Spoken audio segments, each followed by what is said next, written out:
back is getting a little better every day, but it's definitely not time to push it yet. So today I'm gonna do my workout almost backwards. It's typically light deadlifts into bands,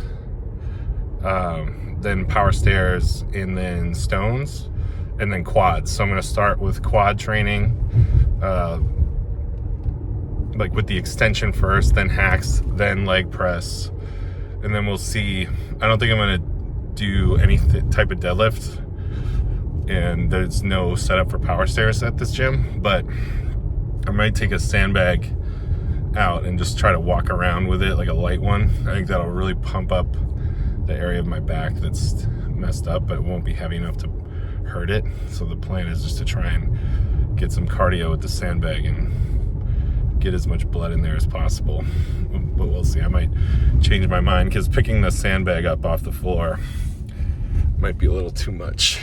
Well, there's only one way to find out. So like I mentioned in the intro, I started on extensions.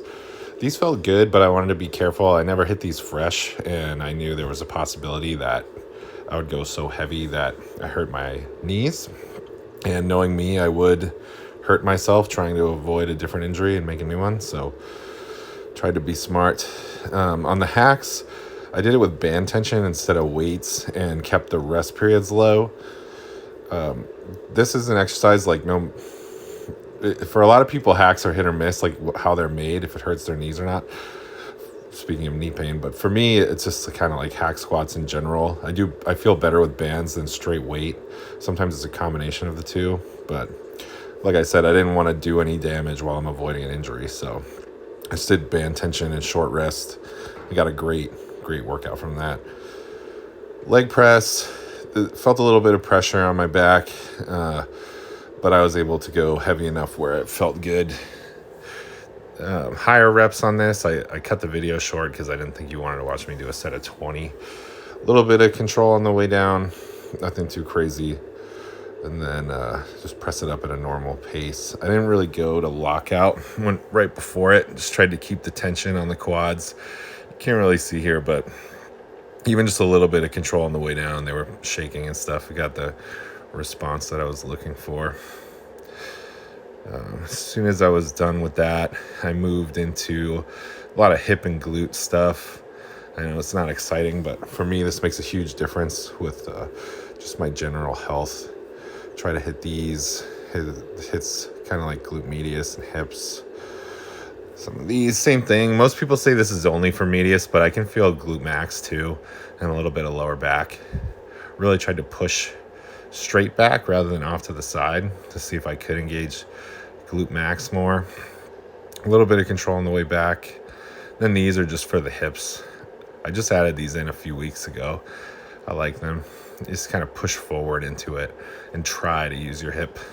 Get a little bit of lower ab out of it too, but not exactly what I'm going for. It's just by accident. After this, some calf training. I really like training calves on the belt squat. It almost feels like a donkey calf machine, slightly different.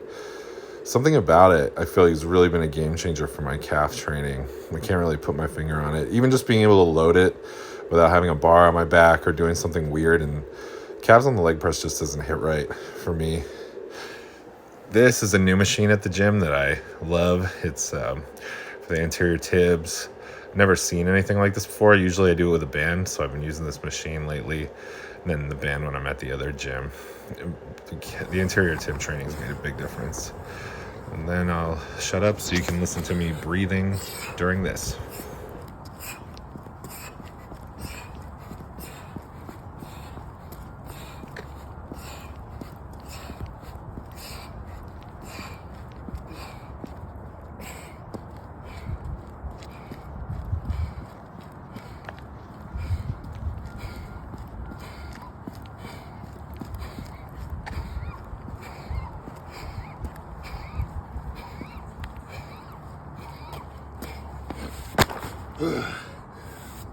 Lord.